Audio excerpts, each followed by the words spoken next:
ચૈતરભાઈ વસાવાનો ઘણા સમયથી આખો મામલો કોર્ટમાં પેન્ડિંગ હતો અને એ જામીન પર છૂટ્યા હતા અને કોર્ટમાં ચાલુ કેસ હતો. તો એ વખતે કોઈ કાળજી ના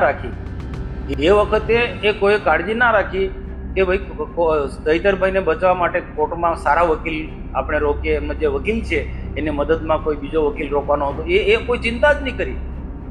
જજમેન્ટ આવ્યા પછી આ બધા નેતાઓ તૂટી પડ્યા છે ચૈતરભાઈના સમર્થનમાં. પછી આ બધા નેતાઓ રાજકીય પ્રસિદ્ધિ મેળવવા માટે ચૈતરભાઈના નામે આમ આદમી પાર્ટીનો વ્યાપ વધારાના બધા નાટક કર્યા, સ્ટન્ટ કરી રહ્યા છે. અને મીડિયામાં તમે જે ખુલીને બાઇટ આપો છો, અમે સરકારમાં રજૂઆત કરીશું, એ સરકાર નથી સાંભળવાની. મનસુખ વસાવા જે મીડિયામાં બાઇટ આપી અને જે આમ આદમી પાર્ટી પર અરવિંદ કેજરીવાલજી, ઈસુદાન ગઢવી, ગોપાલ ઇટાલિયાજી અને તમામ આગેવાનો પર જે આક્ષેપો કરે છે એ તદ્દન પાયા વિહોણા છે. આજે તમે બેટી બચાવો, બેટી પઢાવોની મોટી મોટી વાતો કરો છો. આજે એક દીકરી પ્રથમ ડિલિવરીમાં હજુ એની તબિયતના પણ હજુ એ નહોતા અને 17 દિવસનું બાળક લઈને એ આજે જેલમાં છે. તમે એક કાળા અંગ્રેજો થઈને આજે આદિવાસી દીકરીઓ પર આટલો અત્યાચાર કરો છો. આજે ચૈતરભાઈ પર 500 સીટોની જવાબદારી હતી. આ 500 સીટોમાં 400 સીટો આમ આદમી પાર્ટી તાલુકા પંચાયત અને જિલ્લા પંચાયતમાં જીતી. એ આ ભારતીય જનતા પાર્ટીમાં ના પેટમાં તેલ રેડાયું છે.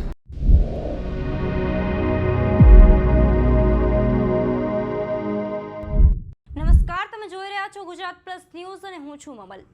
ચેતર વસાવાને 7 વર્ષની સજા ફટકાર્યા બાદ ગુજરાતનું રાજકારણ વધુ ગરમાયું છે. ભાજપના સાંસદ મનસુખ વસાવાના નિવેદન બાદ હવે આમ આદમી પાર્ટીના પ્રદેશ સંગઠન મંત્રી નિરંજન વસાવાએ વળતો પ્રહાર કર્યો છે. ચેતર વસાવાના સમર્થનમાં નિરંજન વસાવાએ ભાજપ પર અનેક સવાલો ઉઠાવ્યા છે. તેમણે ભાજપના બેટી બચાવો અભિયાન પર પણ સવાલો ઉઠાવતા કહ્યું કે એક દીકરી પોતાના માત્ર 17 દિવસના બાળક સાથે જેલમાં છે, ત્યારે ભાજપ માત્ર સૂત્રોચ્ચાર સુધી જ સીમિત રહી ગઈ છે. સાથે જ તેમણે આરોપ લગાવ્યો છે કે મનસુખ વસાવા મીડિયામાં આવીને ઈસુદાન ગઢવી, ગોપાલ ઇટાલિયા, અરવિંદ કેજરીવાલ અને આમ આદમી પાર્ટીના વિરુદ્ધ જે આક્ષેપો કરી રહ્યા છે તે સંપૂર્ણપણે પાયા વિહોણ છે. આવો સાંભળીએ વધુમાં આપ નેતા નિરંજન વસાવા શું કહી રહ્યા છે. મનસુખ વસાવા જે મીડિયામાં બાઇટ આપી અને જે આમ આદમી પાર્ટી પર અરવિંદ કેજરીવાલજી, ઈસુદાન ગઢવી, ગોપાલ ઇટાલિયાજી અને તમામ આગેવાનો પર જે આક્ષેપો કરે છે એ તદ્દન પાયા વિહોણા છે.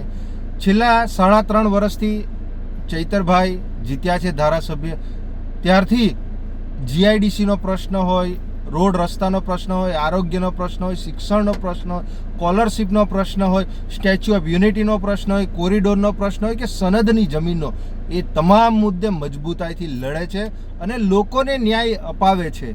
ત્યારે આ સાંસદ મનસુખ વસાવાને અમે કહેવા માંગીએ છીએ, જો તમને આદિવાસી દીકરીઓની એટલી બધી ચિંતા હોય તો આજે તમે બેટી બચાવો, બેટી પઢાવોની મોટી મોટી વાતો કરો છો. આજે એક દીકરી પ્રથમ ડિલિવરીમાં હજુ એની તબિયતના પણ હજુ એ નહોતા અને 17 દિવસનું બાળક લઈને એ આજે જેલમાં છે અને એમની સાથે બીજી 2 થી 3 મહિલાઓ છે. આજે અમે તમને કહેવા માંગીએ છીએ, આ 17 દિવસનું બાળક એ અંગ્રેજો, જે ગોરા અંગ્રેજો હતા ને, એ અંગ્રેજો પણ આવું નહોતા કરતા. એમની અંદર પણ માનવતા હતી, પણ તમારી અંદર ભારતીય જનતા પાર્ટીનો જે એટલું બધું ઘમંડ છે, એના લીધે તમે એક કાળા અંગ્રેજો થઈને આજે આદિવાસી દીકરીઓ પર આટલો અત્યાચાર કરો છો. માસૂમ બાળકની પણ તમે ચિંતા કરી નથી અને તમે કહો છો અમે સરકારમાં પત્ર લખીશું, અમે સરકારમાં રજૂઆતો કરીશું. હમણાં હાઈકોર્ટમાં તારીખ પડશે, એ તારીખમાં એ દીકરીના તમે એક સાંસદ તરીકે જામીન રહેજો અને એ દીકરીને એને છોડાવજો. તો આજે દરેક સમાજના લોકો પણ કહેશે કે ખરેખર આ સાંસદ અને આ ભારતીય જનતા પાર્ટી આ દીકરીઓની ચિંતા કરે છે. આજે ચૈતરભાઈ પર 500 સીટોની જવાબદારી હતી. આ 500 સીટોમાં 400 સીટો આમ આદમી પાર્ટી તાલુકા પંચાયત અને જિલ્લા પંચાયતમાં જીતી. એ આ ભારતીય જનતા પાર્ટીમાં ના પેટમાં તેલ રેડાયું છે. એ ગમતું નથી. એના લીધે છેલ્લા 2 થી 3 મહિનાથી દર 4 દિવસે તારીખો અને ચૈતરભાઈ વસાવાએ જો ફાયરિંગ કર્યું હોય તો તેના FSL પાસે કોઈ પુરાવા તો હોવા જોઈએ. તો આજ દિન સુધી કોઈ પણ પુરાવા નથી. અને જ્યાં 9 જે તમે ગુનેગારોને 7 વર્ષની સજા આપી છે, આ દીકરી એ શું ફાયરિંગ કર્યું હતું, એણે ખંડણી ઉઘરાવી હતી, તો તમે આજે 7 વર્ષની તમે સજા એ કરો છો. ભારતીય જનતા પાર્ટીમાં ઢગલો બંધ એવા નેતાઓ પડ્યા છે, એવા આગેવાનો પડ્યા છે, જેમણે કેટલા મર્ડરો કરી નાખ્યા છે, રેપો કરી નાખ્યા છે, એમના એટલા મોટા મોટા ગુનાઓ છે, પણ તેમ છતાં આજે એ લોકોને છારવવામાં આવે છે. એટલે મારે મનસુખભાઈને કહેવું છે કે તમે બેટી બચાવો બેટી પઢાઓની એટલી બધી ચિંતા કરો છો તો તમે આ દીકરીના તમે જામીન રહેજો. અને એક દીકરીની જો એટલી ચિંતા કરતા હોય અને મીડિયામાં તમે જે ખુલીને બાઇટ આપો છો, અમે સરકારમાં રજૂઆત કરીશું.